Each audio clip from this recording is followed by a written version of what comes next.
Good evening, everybody. I'm terribly sorry we're late. We've had some technical issues this evening, and I've been rushing around like an idiot trying to rectify them. Good evening, Dave, who's just joined us. How are you? All right, thank you. Good. Well, I think we've got an interesting show lined up. All the usual soft culprits are here. We've got Jeff up there in the right-hand corner. We've got Dave, who's just cleared off again. Come back, Dave. We love you, really, honest. And we've got all sorts of things to talk about. But first, I thought I would apologise for being late and ask Jeff and Dave what they've been up to this week. Go ahead, Dave. Tell us what you're up to. Well, what have I been up to? I've had a busy week. Where should I start? Father's Day.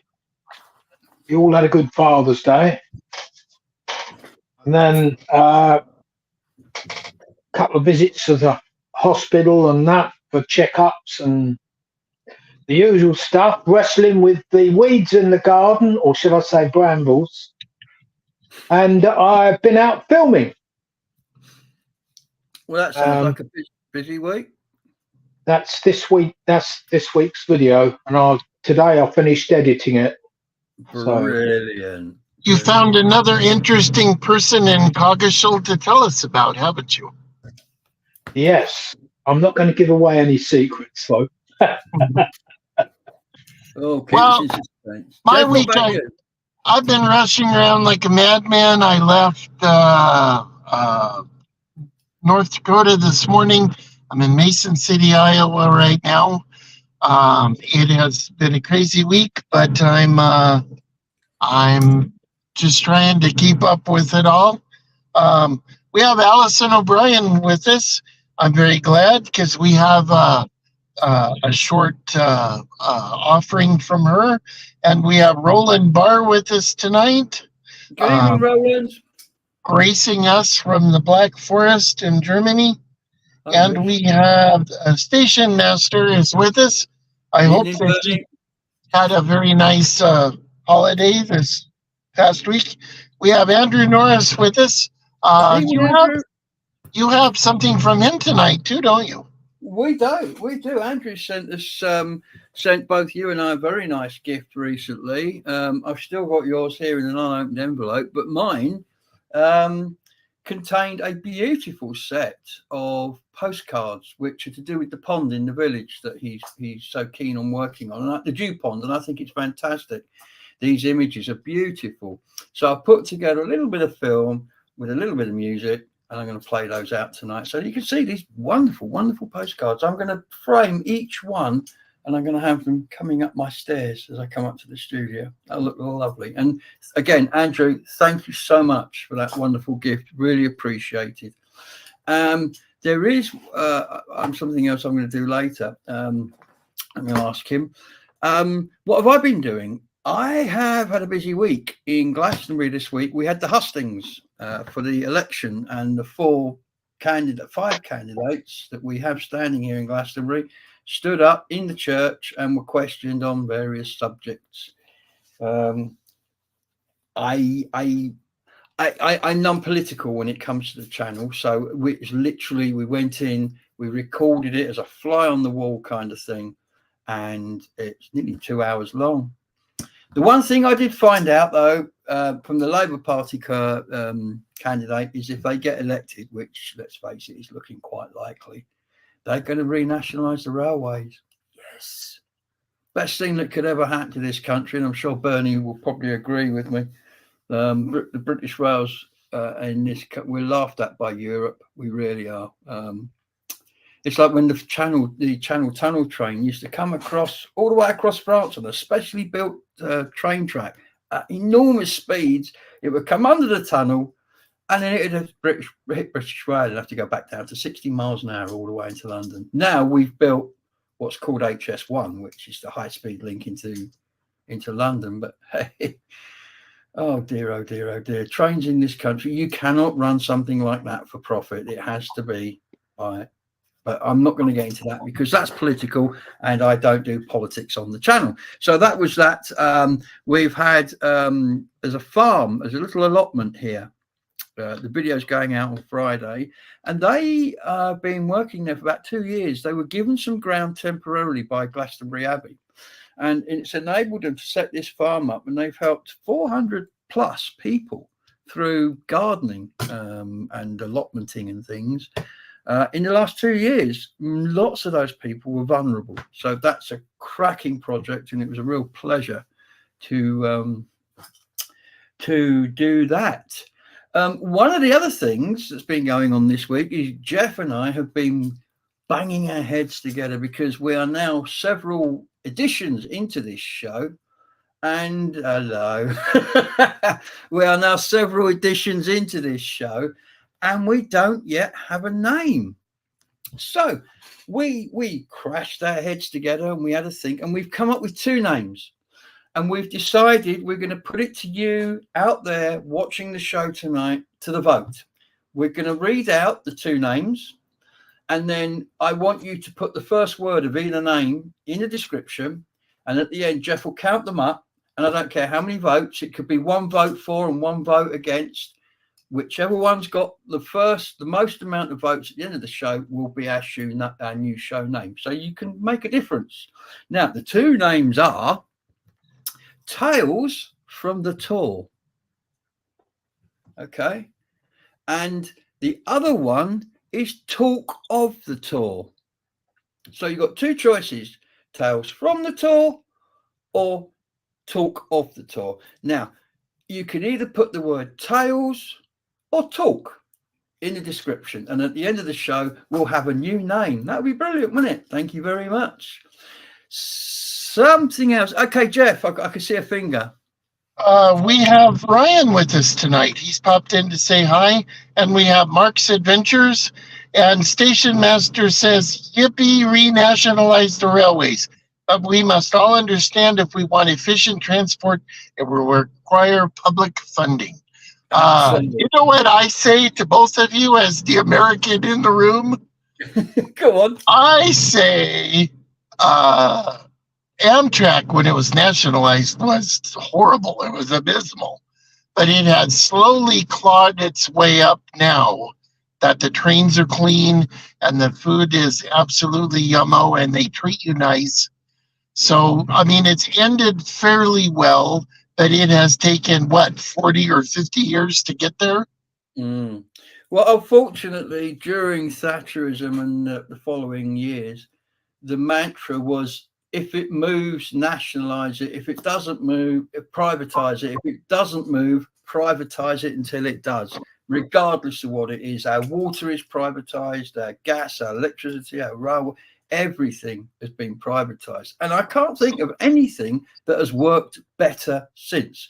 I mean, our water, our rivers have been polluted because these private companies are just dropping all their rubbish into it when they're supposedly cleaning it. Gas and electricity, our prices are the highest in Europe. And the railway, I mean, without going into too great a detail, give you an example, LNER, which runs up the east coast to Edinburgh, it's failed in its franchise. It was a failed franchise. So the government step in and take it over, and it's called an operator of last resort, or OLR. And since it's been run as an OLR, it's actually more efficient. It runs to time. The trains are cleaner. More people are using it. I rest my case. Anyway, like I said, I don't like to get too political, but that's a good thing. We have Dale, the space wizard, with us tonight. And good evening, hello, Dale. Hello, and Welcome hello, to the Ryan. show. Ryan and I are going out tomorrow for some chicken dinner. Yes, you are, and he's looking forward to that, isn't he?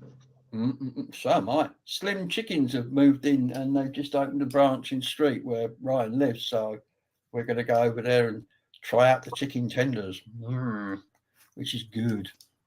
Anything else? I'm trying not to get too put off by my little hero appearing up in the. I love that guy. I really do love that guy. Anything? So, Dave, tell me a little bit about that character. What can you tell me about him? Because I've got a What do you want to know? I've got a photograph. He doesn't lay eggs. He doesn't lay eggs. No, he doesn't look like he would want to lay very many eggs. no. He's not gender confused. Only the ladies lay eggs. I don't know if I would eat his eggs. They look I think angry. he'd eat you if he found out. I think they'd be angry eggs, probably. But he's great. I mean, how can you not love a face like that? Eh? I mean, he's beautiful. We've got a photograph. I will try and bring it up later if I can. Of you when you won that award, and he was with you, wasn't he, Dave? Yeah, he was. Yes. Easy. Keep him away from the camera. We don't want, we don't want any accidents in the room. You're a nice guy. Our Dave the Wandering Ponderer won Stage Performer of the Year. He did for his magic trick. And if you watched our last show a couple of weeks ago when he had like this, and he still made that stuff happen, you can see why. I'm still blown away by that. Anyway, there'll be more of that later, I hope. First feature of the day. I was in Glastonbury last week, walking down the high street, and I was walking down and I made eye contact with this guy, and he was looking at me, and I thought, I don't know you. You must be a viewer by the way you're looking at me. Sure enough, I walked up to him, and his name was Pete. Totally lovely guy. Him and his wife Elaine were up from Southend, of all places, to Glastonbury for a few days break. And we went, and they bought me some cake, so I'm in their debt. They could have anything they wanted me to do, I would do. And Pete came up with a rather good suggestion for a There and Back in the Day challenge. Now, There and Back in the Day challenge have been reasonably close. I mean, Birmingham was further away, but trains backwards and forwards all day. It's on the main line out of here. He came up with a suggestion. He asked me, do you think you could get from Glastonbury to the end of Southend Pier and back in a day? So I thought, that's possible. Let's have a look. What's going on? I was trying to be all cocky then and launch a video, and it's not going to do it, is it? Add to stage. Here we go. Welcome back to the channel, ladies and gentlemen. This is Peter, this is Elaine, and I'm, well, you know who I am. I've just met these lovely people who are viewers to the channel, and they've come up with a brilliant idea, and they bought me coffee, and they bought me cake. So I like these people lots. Here's the idea. Why don't I, for a day there and back, to see if I can get from Glastonbury to the end of Southend Pier, which is so long it's got a railway on it, and back in a day. What do you reckon? Can we do it? Can we not? Well, if we can't, I'm staying on their sofa, so I don't care. Anyway, thank you guys for the cake and the coffee and for saying hello. And don't forget, if you see me out and about, just come up and say hello. I don't bite. Well, only nibble a little bit. Anyway, thank you very much, and bye-bye. Bye-bye, everybody. Bye-bye. Well, thank you, Pete and Elaine, for this wonderful idea. First thing we need to do is hop on a Berries bus up to Hammersmith, which will get us in about 11 o'clock. We will then take a trip across London on the Underground before getting back on an Overground train, which will take us all the way to Southend, where we'll meet Pete and Elaine before going out on the train. And the train looks a bit like this. So as you can see, the pier, if you don't know Southend Pier, it's about 1 3/4 miles long, and the train runs for 1.5 miles. They've just put new trains on. These have gone into service during COVID. In fact, they have two. The previous two trains, one of which is still parked on the platform at the far end, and the other one is been taken apart and is used as benches and things along the pier.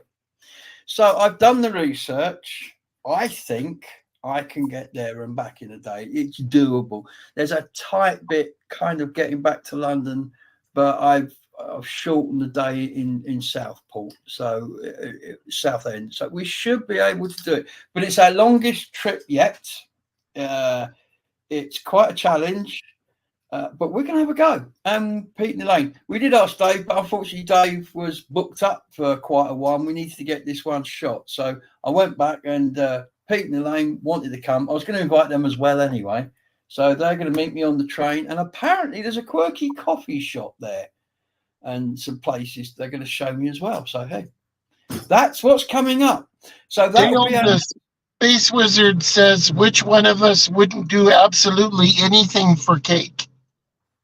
He's a man after my own heart. I mean, I would do anything for cake. That little bakery that's in Dave's in Coggeshall, man, they have good looking stuff. Do they? I've got to go check that out. I do like cake. I mean, you know me. Hello, pussycat. Can I jump to Q a little bit? Go on. We have Dave with us tonight, and Dave is celebrating his Ruby anniversary this week. He is, yeah. That's a long old time, Dave, and I can't see much in the way of grey hair. So well done. Oh, grey hair, it's all fallen out. Yeah, but at least it's kept its colour. That's something. So what's your secret of, because Jeff and I have both failed miserably on this account, what's the secret of a long and happy marriage? Patience. Just understand that you just give each other room to grow, really. Yeah, you have to grow into a marriage. Absolutely. Somebody once asked that to somebody, and he said, hearing aids you can turn off.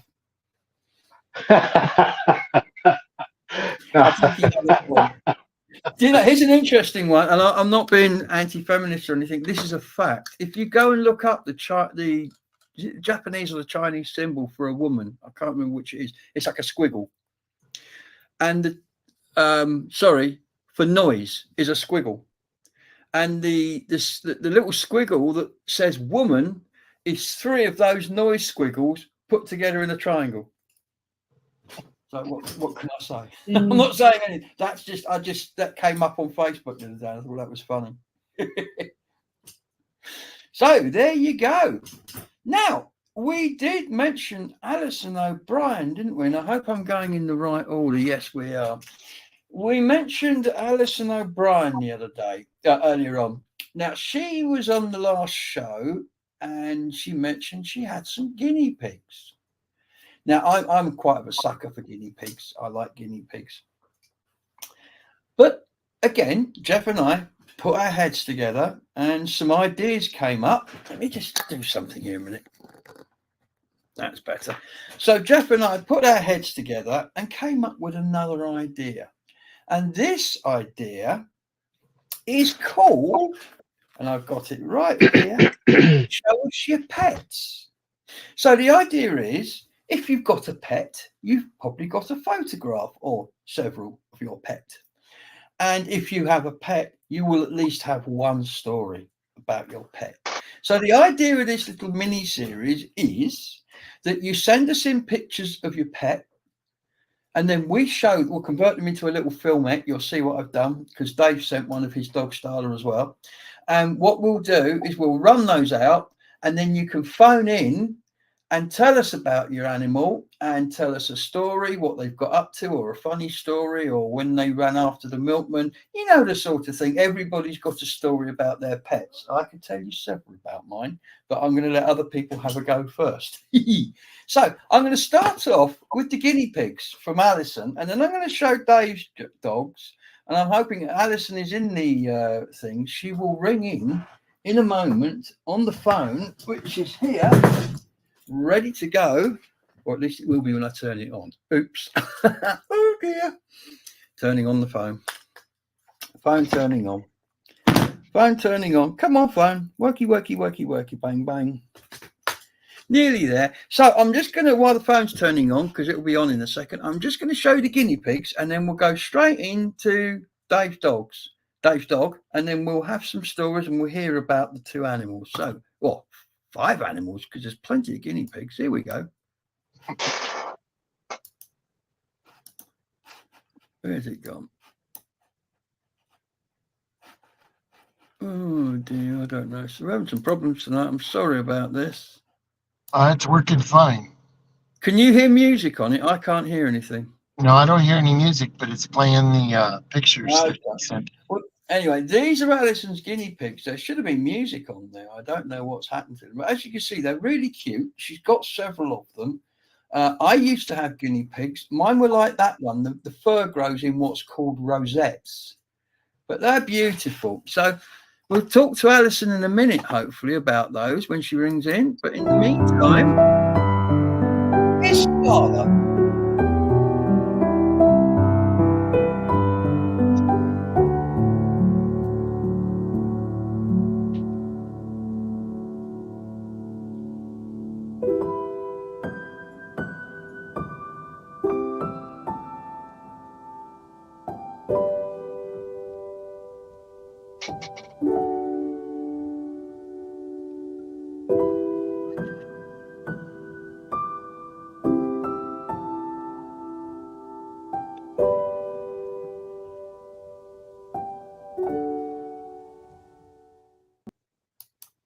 Now, I had the pleasure of meeting Starla the other day when I went to Bournemouth because we bumped into Dave, as you do. When you Alison is asking for the phone number, Dave.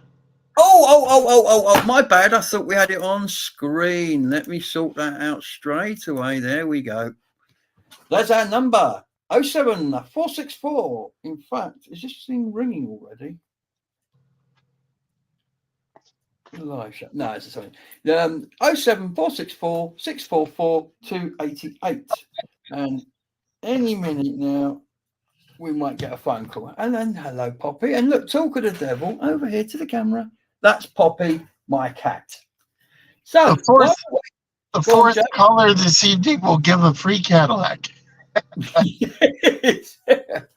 Or a free cat. Okay, Poppy, thank you. There's your bum. Thank you. They've seen your bum. You can go now. Poppy likes to show people her bum for some reason. Don't you, sweetheart? It's her thing. Poppy, she decided to come and live with me because the next door neighbour's cat had her kittens here, and this was one of them. And while all the kittens slept with Mum, this one will run through into the studio and just sit at the bottom of my chair and meow at me.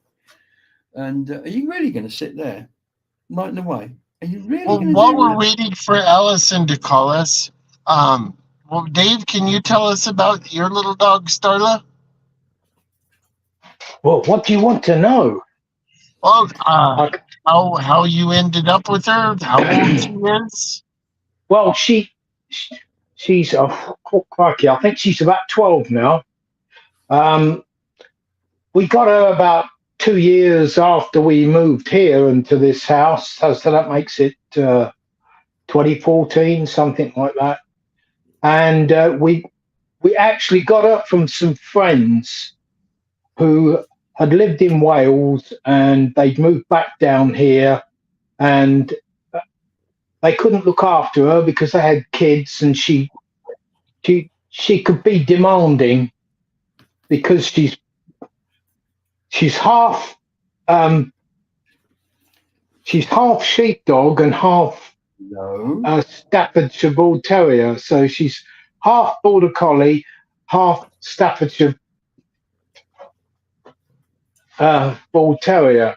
So she's got the best of both breeds, really. So she likes to do a few things. She's lovely. She's the most loving dog what you could ever hope to meet, really. She'll greet you with a smile. She does. She does. She came to live with you so you and Mrs. Ponder could spoil her rotten. Hello. I'm the one that spoils her. I get told off for it. Great to talk. Hold on. We have a phone call from Alison. Now, what I'm going to try and do is I'm going to try and get this to come through so that everybody can hear it. So here we go. Are you there, Alison? Yes, I'm here, yes. Brilliant. Let's make sure everybody can hear you, turn you up. So tell us, how many guinea pigs are there in that photograph, in those photographs? We thought 4. Was that right? Yeah, that's 4. Yeah, there was 4, yes. How long have you had them? Well, Daisy, the black one there, she's actually coming on to now 6 years. Gonna have to take her up the vets because I thought there was a problem with her. But she's 6 years and 10 months. That's a long time. Pebbles, obviously it's quite a good age for that. Pebbles is the little. She's got blackie. You know, she's sitting on the cushion. Her name's called Pebbles. She's actually 3 years and some months. And then the 2 new ones, we've only had them just over a month. Oh, bless them. They are cute. I was saying earlier on, I used to have a guinea pig when I was a kid, and it was one of the ones where the fur grew in rosettes, I think they called them. Yeah. No, they are lovely, aren't they, animals? I mean, I used to have rabbits, but I think I'm more, getting into, I think the guinea pigs are more popular, aren't they, lately, So I think obviously because they speak and whatnot, really, But I just love guinea pigs, lately. So I mean, I've had guinea pigs on and off, during my life, but I think it's only the last couple of years, I've obviously really got into guinea pigs, Yeah. Do you show them? Sorry? Do you show them, or you just have pets? No, well, I don't show them. No. I mean, I do have an Instagram account. I do obviously put pictures on there, of them, really. But no, I don't know where they're. I mean, I'd love to show them, really, but I don't even know where there's any guinea pig show in my area. You see, because I live near, sort of like, not say about an hour away from Brighton, Oh, you've done that into the world, yeah. No, you could start one. Start your own guinea pig show. Yeah. Well, actually, what I was thinking of, this is a crazy idea. I would love to write a kid's book about my guinea pigs. So what's stopping you? I know, I want to, I don't know where to start because I've never been a writer. And I think I was talking to somebody the other day and they said, why don't you do it? And I'm thinking, well, where do I start? Where do I go? At the beginning, work through the middle and end up at the end. Yeah. Seriously, I think you'll find it's one of those things. You'll never do it while you worry about it. If you just sit down one day when you've got a quiet afternoon with a pen and paper, and I would say pen and paper, not keyboard, unless you're a proficient typist, pen and paper, and just start writing down, just let it flow. Then give it somebody to read and say, does that make any sense? And they'll either say, yeah, or they'll say, no. At least you've tried then. Yeah, well, nowadays you have so many options because you can self-publish too, and you couldn't do that before. That's true. You can self-publish as well. So, I mean, there's no... Hello, he's making a phone call. Watch out. If you get some strange bird calling you up, it's that one on the screen you can see there. I think he wants to come for dinner.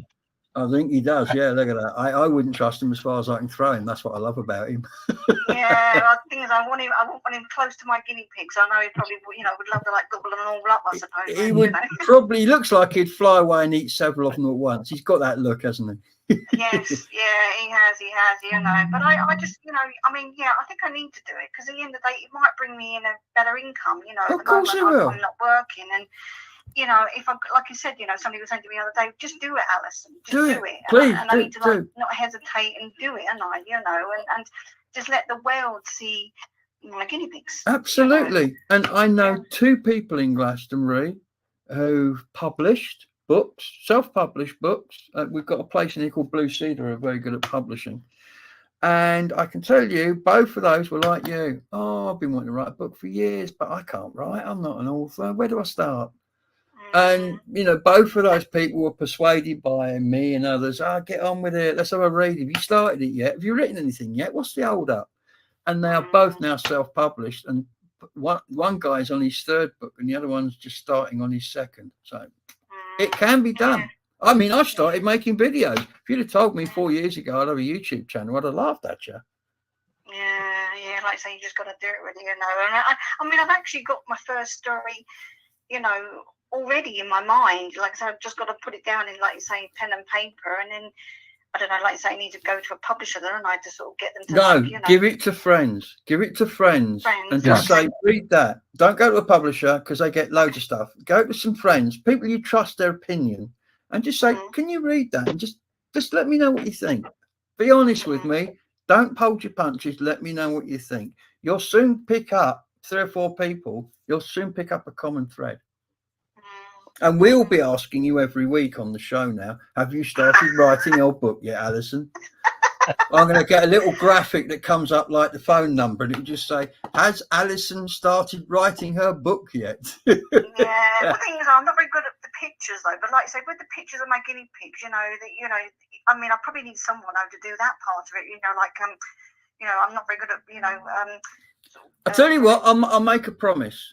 If you write the book I will oversee getting the pictures sorted out. There you go. All right, okay, Lester, if you're happy to do that. Okay, so I shall crack on with this book then. And I'll crack on with the photographs. They got no excuse now. No, I haven't, have I really? But I just think No. it'd be lovely though, and I sort of thought to myself, wouldn't it be lovely to see that book in a bookshop, and I mean, I'm sure, kids would love them books, I'm sure they would. Oh, they would do. Anything cute and fluffy. Of course they will. Yeah, and also it can, better income for me, hopefully in the end, Yeah, absolutely. Mind, Absolutely. Really. Don't go away, Seth. I just want to say, Dave, you're not thinking of writing a book about Starla, are you? I've written a book, not about Starla. Oh, well, there you go. See, Alison, it's doable. What was yours about, Dave? Mine's a story. It's called The Secret Dummy of Joshua Bean.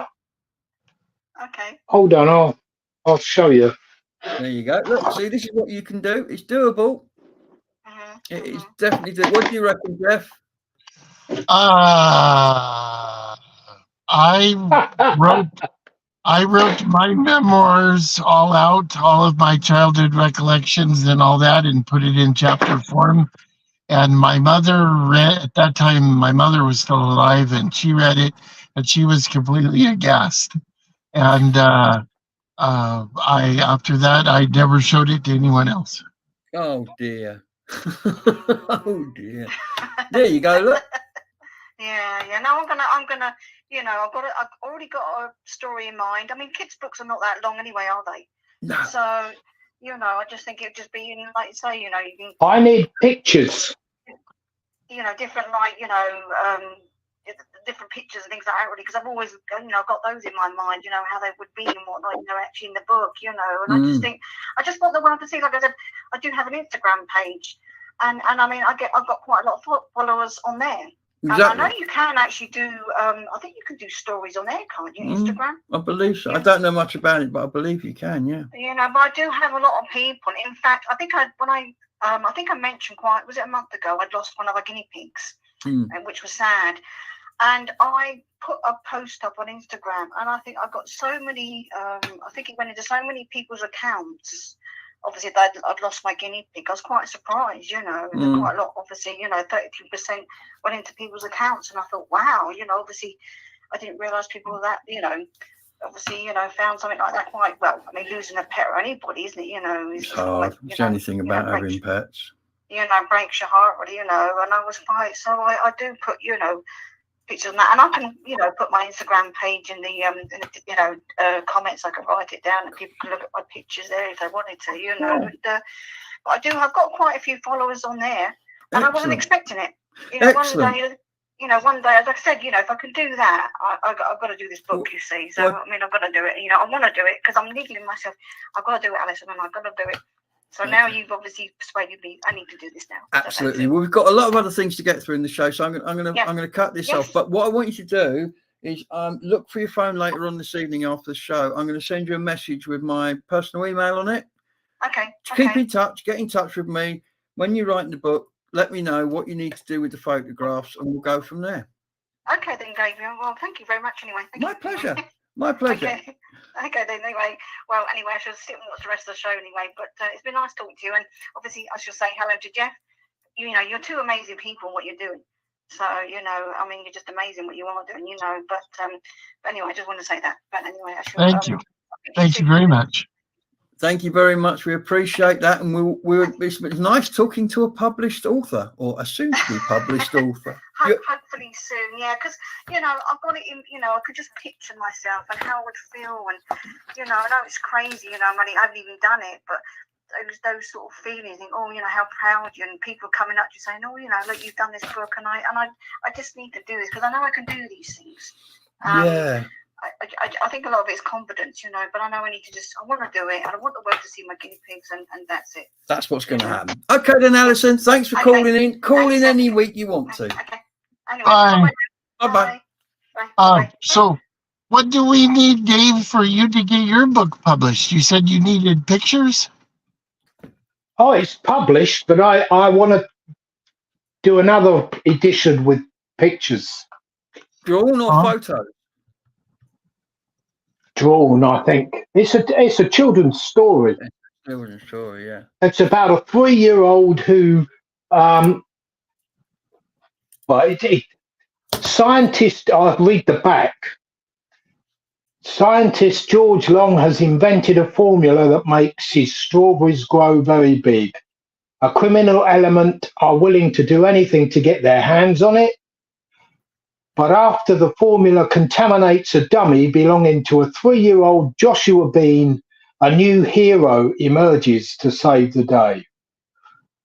They say good things come in small packages, and Susan Long discovers how true that is. Joshua Bean is a small package full to the brim with big surprises. So, Wow. Is there anything you haven't done, Dave?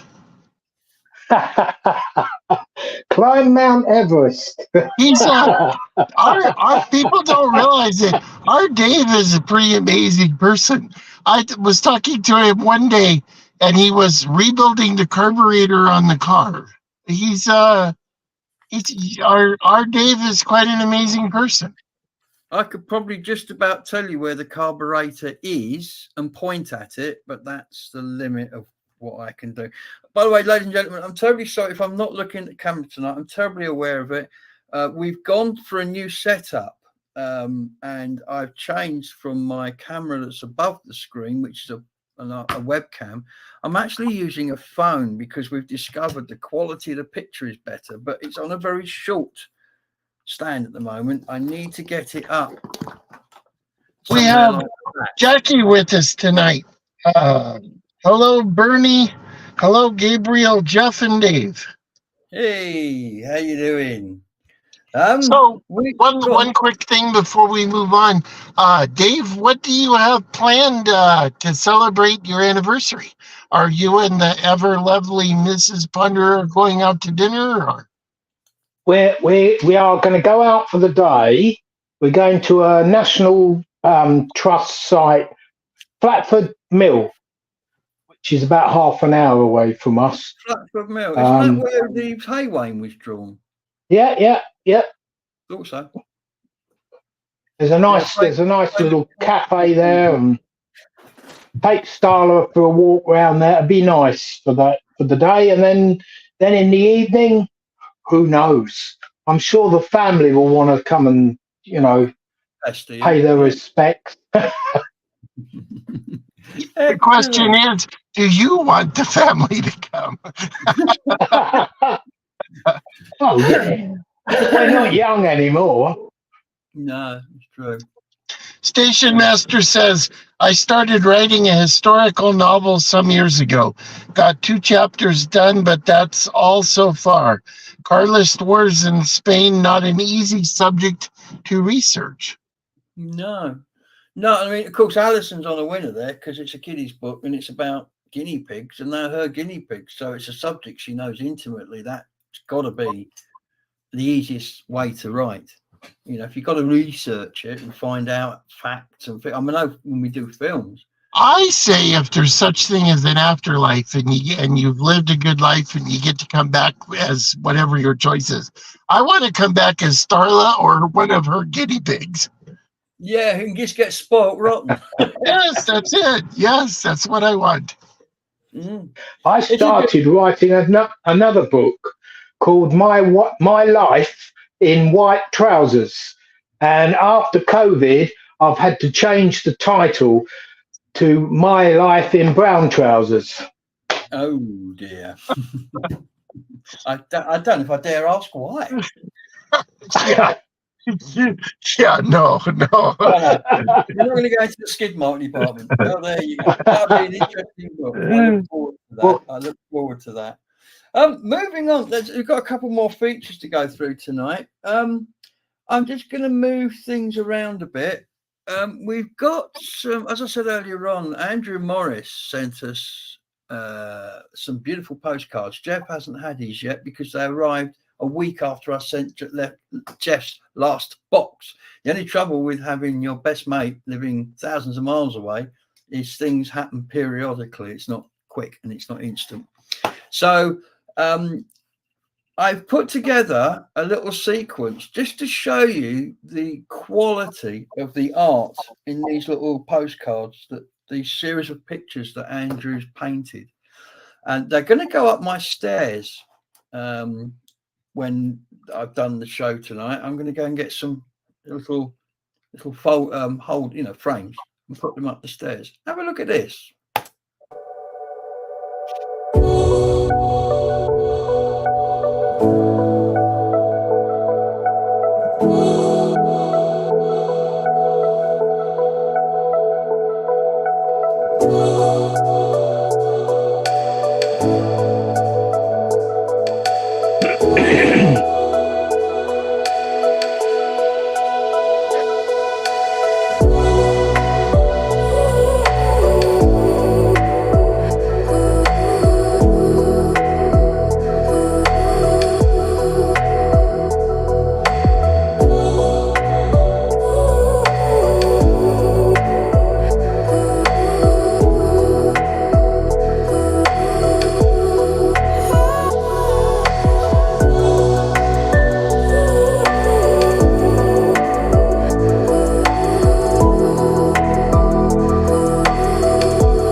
Well, I'm sure you'll agree that they are a stunning.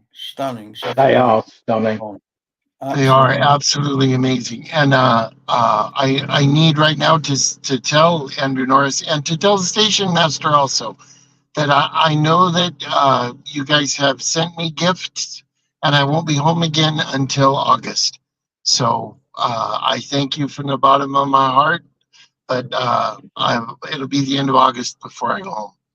In the meantime, they're all safely tucked away in this drawer here, all put away, so they're sitting there ready for the next box that goes to Jeff.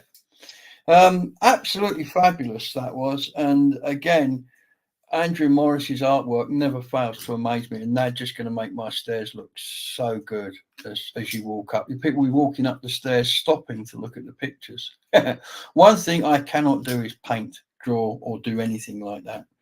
When I did my photography degree years ago, the first year students had to do an art and drawing element. The understanding was that to be able to take photographs, you had to understand form and shape and light and the way they all reacted together. And the thought was the best way to learn that is to draw it. So everybody was doing drawings, and the lecturer was this young lady. I think she'd been out of college about a week. It was her first job, and she was dead enthusiastic. Everybody can draw. I said to her, look, I'm terribly sorry. I would love to be able to draw. I've spent my entire life up to that point wanting to draw. I can't do it. There's a disconnect between here and here, and I don't know what it is. And she said, oh, no. She said, anybody can draw. It's just a mental block. I said, okay. I will give it my best shot. I hope you're right, because I would love to draw.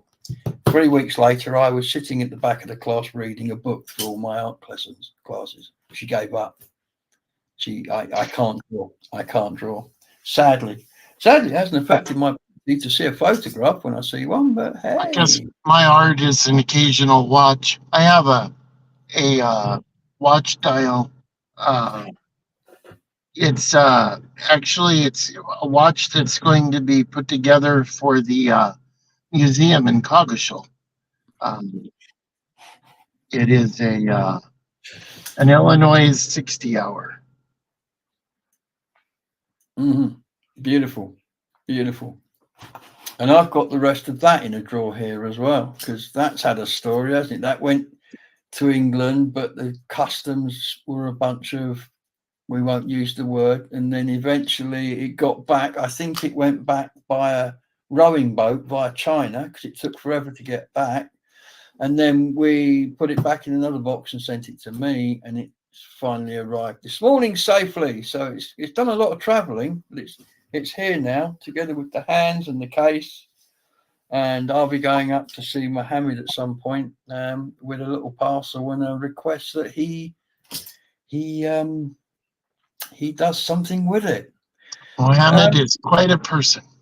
Oh man, any watch or anything you take to him, he repairs it. He stands in his little shop in this little market in Kingsland, and all day he's just changing batteries and watch straps. There's a constant queue of people coming in, but we go in there because he is a good qualified watchmaker. I believe his brother is as well, and between them, everything we take gets done. I mean, here there's a watch. This is in my jacket. This here is a Rockford.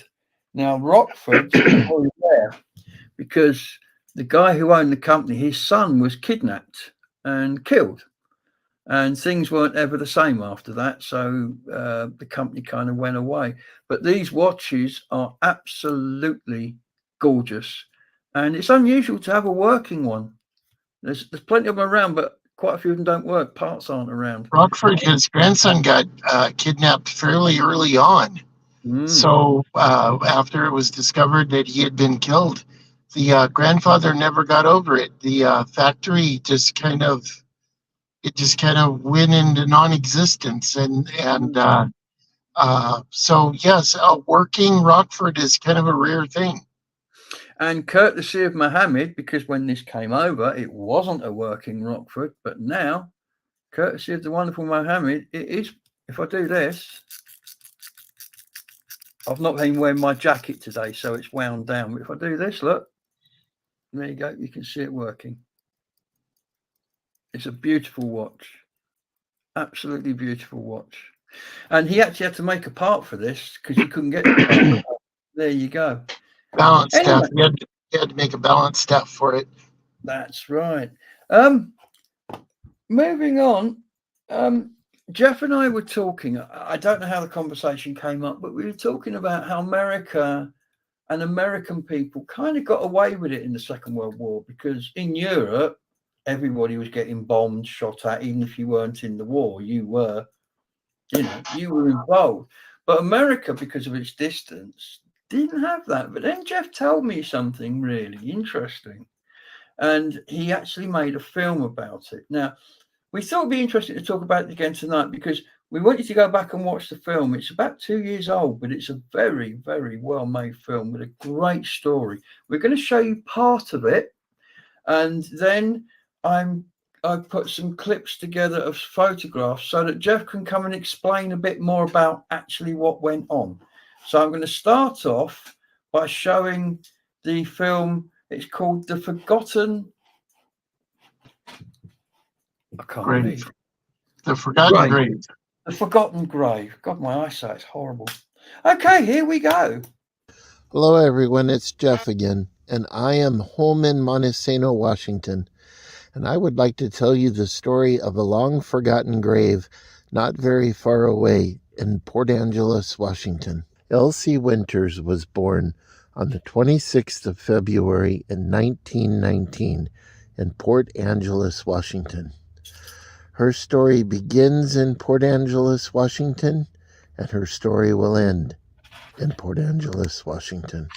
In 1941, Elsie enrolled in the Simpson Bible Institute of Seattle. She soon met and started dating a fellow student, Archie Emerson Mitchell. Following graduation, Elsie and Archie married on the 28th of August, 1943. Bly was a small town of 450 people located between Klamath Falls and Lakeview in south central Oregon.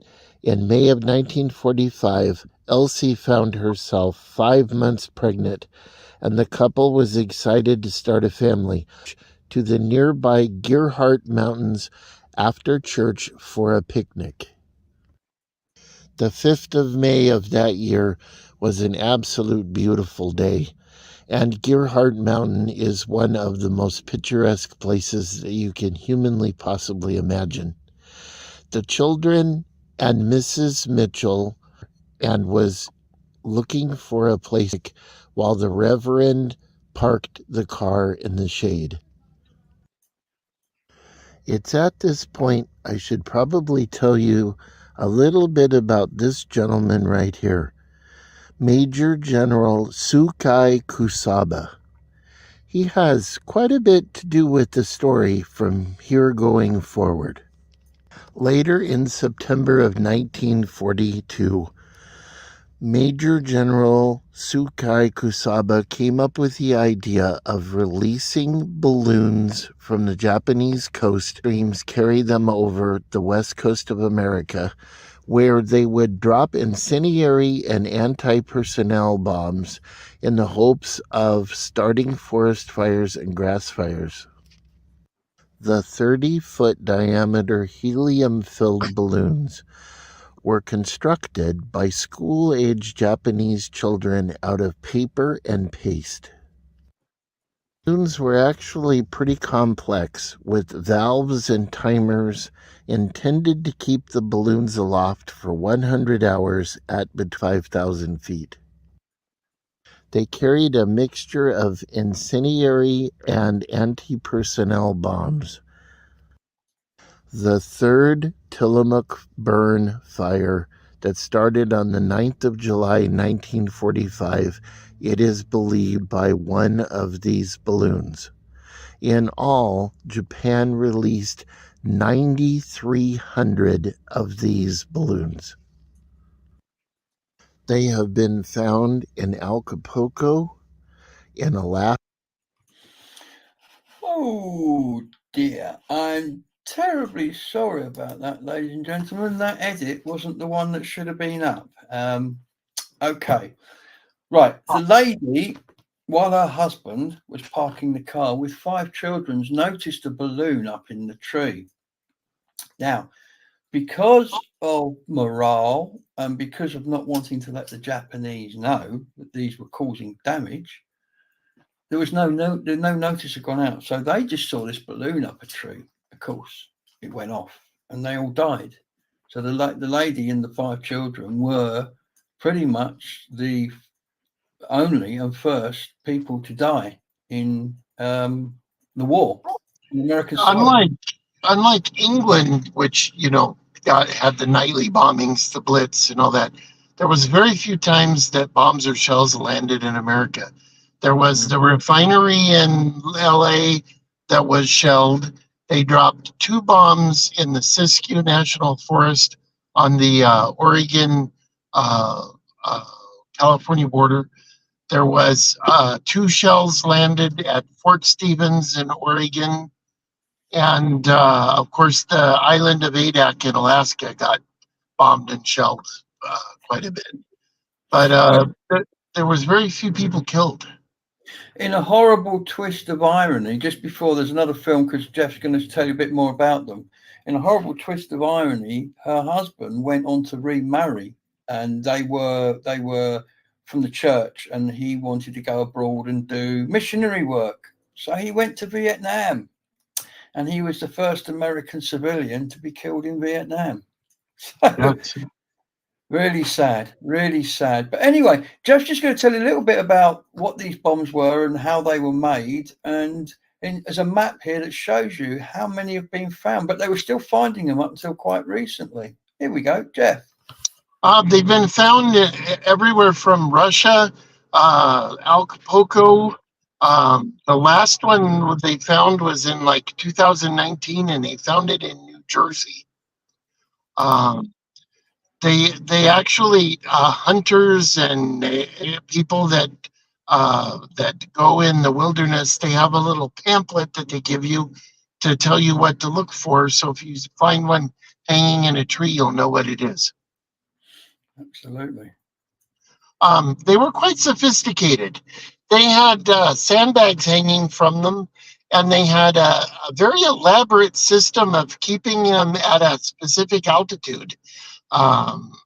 when the paper bag got heavy from water or ice, they would drop sandbags. And when it got too high, there was a valve that would open and release helium from it. It was quite an elaborate setup. This is one they found after or late in the war in Wyoming. It was actually one that they found that was alive, and they sent the army out to deactivate it. And of course, these things were they were made by small children in Japan, weren't they? In the factories. Yeah, rice paper, school-age children. They said, I'm sure they didn't know what they were doing, but they were given the task of making these envelopes. Yes. Mm.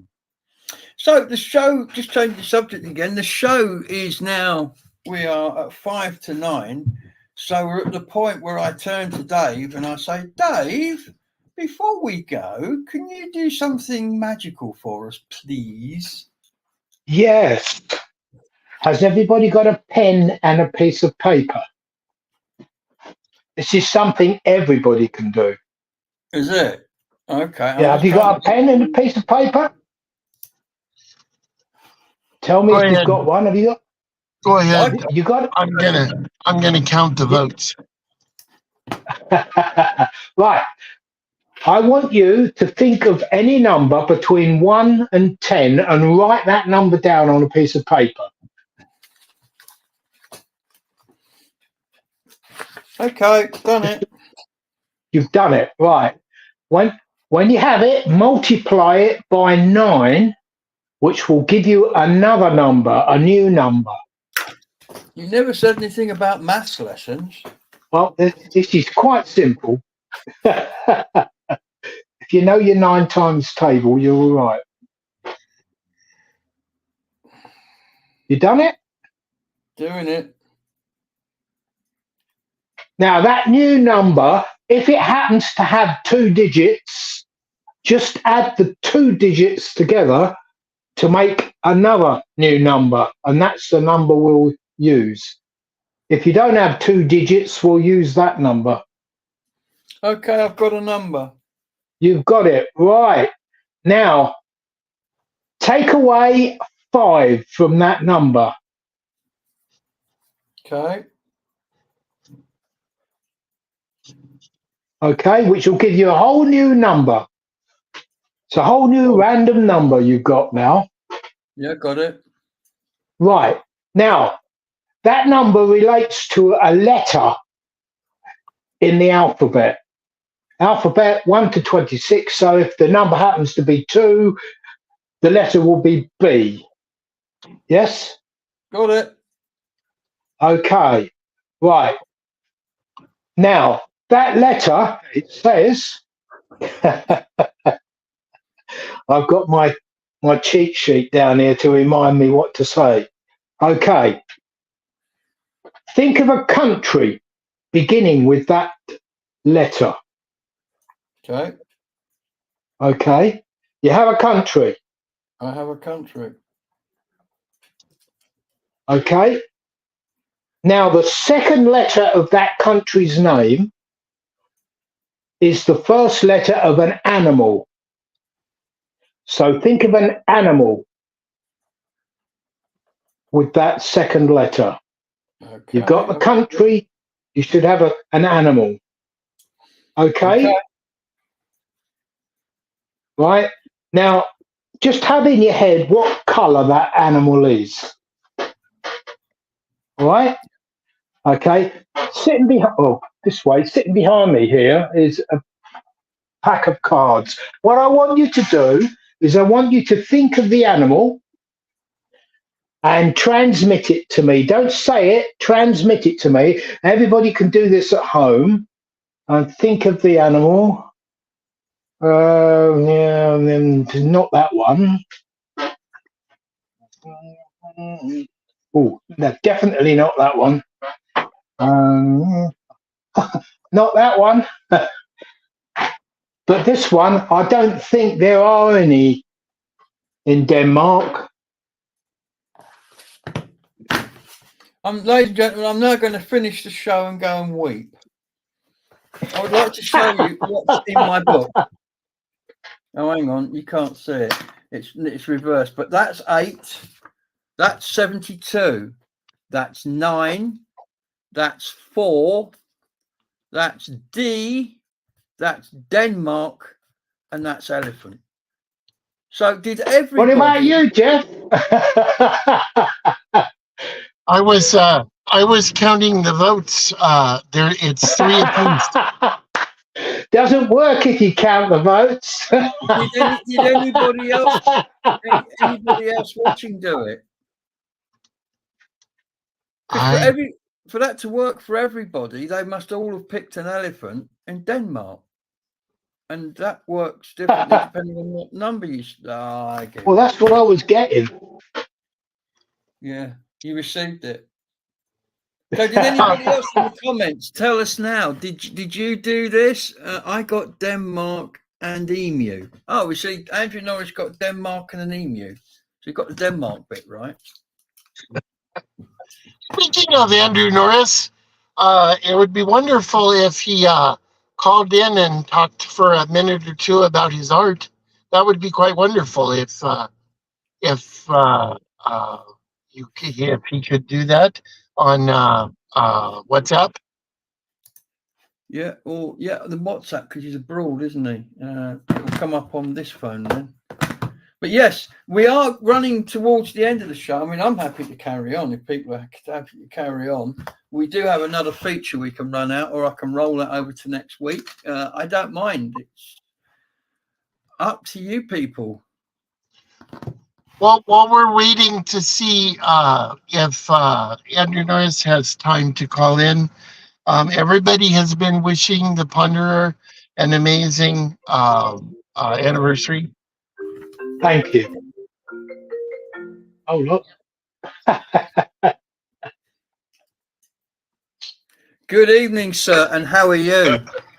Good evening. Well, I couldn't resist the invitation. I know we're running just over time, but just, say hi to everyone. And it's been a lovely show. And Dave, your trick, I wrote it down, so I'm going to try it with various friends and see if they come up with it. But being Croatian, they might not come up with elephants. They might think of something else beginning with E. Excellent. And again, thank you for that lovely gift. I'm going to get them framed and they're going to come up my stairs as you come up to the studio from downstairs. Yes, thank you.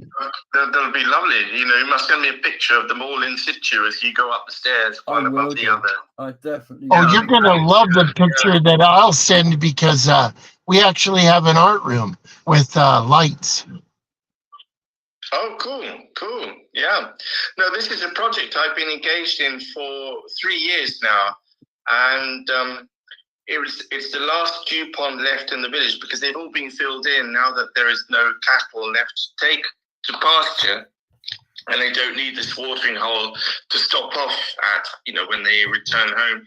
So I was really keen to try and preserve this one. I particularly wanted to get the sound of the frogs to come back as an authentic sound from the village. And last year, the pond dried up before the frogs reached their gestation period, which is about 9 to 12 weeks before they turn into actual frogs.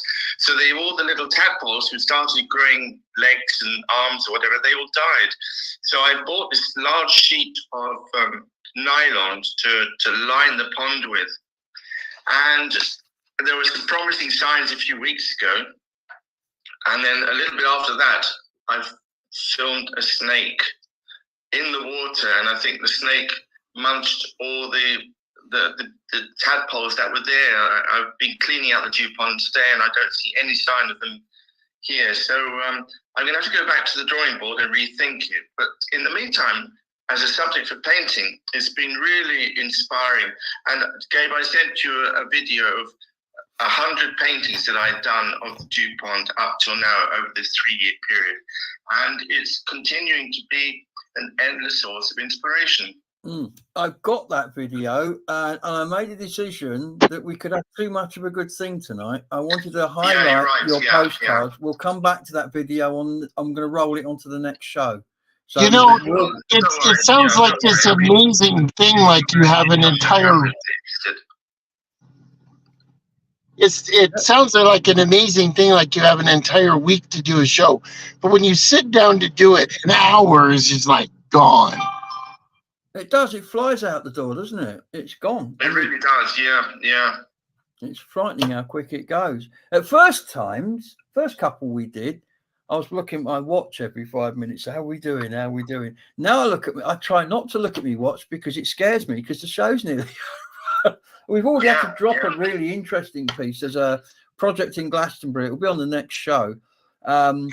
And they are running free car boots. The idea is... Oh, I saw you posted a video that I still need to check that one. Yeah. There's a lot to catch up on, but I will look at that one because, I bought some wonderful things in old car boot sales, but this one is people giving stuff away. The idea is, if you're going to think of taking something to the tip, bring it along to one of these events. And the only condition is anything you don't give away, you take away.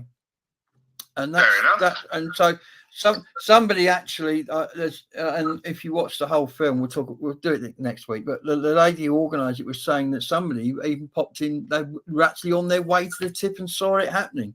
So came in. One lady gave everything away. She gave me a beautiful old round dial test pressure gauge for tyres. Beautiful thing. But we'll run that over to next week, and we'll run your video over as well. But anyway, Andrew, thank you again for the gift and for popping in tonight. No. And thanks to Jeff for the 2 videos that you sent me of Brooklyn Bridge and the is it Amish, wasn't it? Yes. Yeah, no, charming videos. Yeah. And Thank you so much, Jeff. And that drive, that hard drive solved your problem. That CD-ROM drive did it? Absolutely, yeah.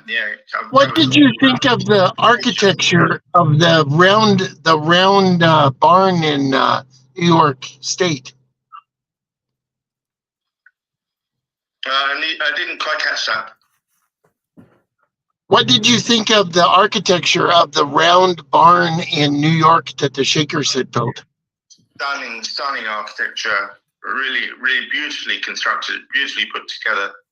And the staircase. Oh my goodness, that spiral staircase. Yeah, a real work of art. Very clever. I mean, really very clever the way that was all constructed. Beautiful. Mm. Well, Thank you. I'm glad we managed to solve your international disc problem. That was good. Because unfortunately, DVDs are regional. What's what I've done?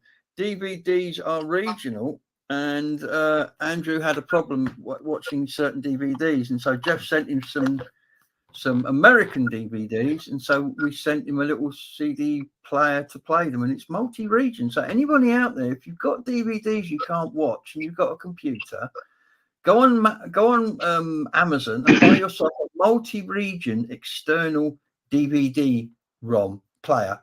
Plug it in, and you can watch anything from anywhere in the world. It's brilliant. Absolutely fantastic. It really is brilliant. Yeah. Anyway, Andrew, thank you again, and we'll say goodbye, and then we're going to kind of wind the shop up. But thank you very much. The vote was tied. It was and Jeff and Dave, Wandering Ponder. I loved your last video. It's very good that you are focusing on where you live, Coggeshall, and focusing on just the history, the personalities there. It's better to go vertically deep into one area than to get an overall spread of many places. And so I take my hat off to you. There you go, Dave. Thank you. All right. Good night, everyone. And Good night. Good night. Jacqueline, Bernie, catch you another time. Bye-bye. Ciao. Bye. Oh, well, that was brilliant. Our voting ended up 3 apiece, 3 free. Oh, you're pulling my chain. Really? Really? Come on, guys. We need Jackie messed it up. It was a clear cut 3-2, and she voted near the end and made it 3-3. Right. Okay. Which is what we're going to do. Nobody can go away. Nobody can go on with their evening until we've sorted this out. So we need. We'll do it. Shut the doors. What we're going to do is we're going to ask you in the comments to put the number 1 or the number 2 down, and I'm going to send Jeff via WhatsApp what number 1 will be, so he can work out what number 2, and whichever one comes in first, number 1 or number 2, that's going to be it. So if you could all start putting in the comments 1 or 2, please. Doesn't matter which one. Well, it does matter, but as long as you put something in the comments, we need a decision. And we will suss it out this week. Everyone is saying Divide good it night. by Jackie is saying good night. multiply. Roland is saying good night. Ella is saying, everybody is saying good night. Can they just put numbers in 1 or 2 before they go, please? That's all we That's ask. what they're doing. That's what they're right. doing. Thank you. Right. Don't multiply it by 9.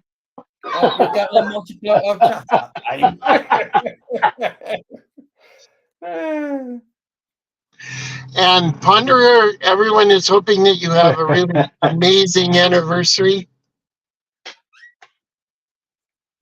Thank you, Jeff. Have a good one. Thank you, everyone. There you go. You've had that on WhatsApp, Jeff. I've given you, so nobody knows what those numbers mean now except you as they come in. So we'll give it a little while just for a few people to vote. And then I'll put out a notification and let everybody know which one won. Yay! We'll have a name. Do you know what? It's been taking me ages to get my YouTube name properly sorted out, my YouTube channel. So I figured, right, we've got to at least get the name for this sorted out, and then I can go and work on my YouTube channel then. So that's it. Have we got some numbers in the comments, Jeff? Let's have a look. We do. The winner is Tales of the Tour. Tales of the Tour. Excellent. Well, thank you, everybody, for giving us a decision. Hey, that is a result. Tales of the Tour. We'll be back in 2 weeks' time. On Tuesday. On Tuesday, at the same place, on the same channel, but at a slightly different time. This week, we had to move because of the hustings that I was telling you about. Next time, we won't. But thank you very much. Which really worked out pretty good because everybody wanted to say, best wishes to Ponderer and Mrs. Ponderer for the anniversary, and then actually put it closer. So absolutely, that did put us closer. And if anybody, just out of interest, prefers Thursday to Tuesday, or it works out better, because there was somebody who couldn't make a Tuesday, wasn't there? Was it Barry over in Western? Which I didn't see Barry tonight, and I'm surprised because he has yoga on Tuesdays. I figured he'd be front and center. It's very sad. Yeah, well, maybe we didn't realize, but either Wednesday, Tuesdays or Thursdays doesn't clash with anybody, doesn't get in the way of anybody, keeps everybody happy. Or we'll just carry on with Tuesdays, and we've got Thursdays we can fall back on if something comes up on a Tuesday. I think that's probably a good plan. Well, we should wrap this up. Okay then, everybody, thank you for watching tonight. Thank you for coming along. Thank you for putting up for my inane rantings. Thank you for Dave for coming along and spoiling my evening with that magic trick yet again. We're going to try and talk Dave into doing a little magic trick so that every show has a little Dave magic trick section in it. We're getting to film them and send them in. That'd be great. That'd be great. If you're a regular slot on the show there, Dave's Magic Minute. There you go. There's a title for it. Dave's Magic Minute. And remember, if you want to see my video in its entirety, it is available. It's called A Forgotten Grave, and it tells the whole story of the lady and her family, and how they ended up. The whole story is there, unedited. I will, if you're one of the people that comes back and watches this show after it's gone out, in the comments, I will pin at the top a link to Jeff's video, so you'll be able to find it ever so easily. So on that note, we're going to say goodnight, everybody. Thank you for watching, and we look forward to seeing you in the next edition of Tales from the Tour. I like it. Good night, everybody. Bye-bye. Bye, everybody.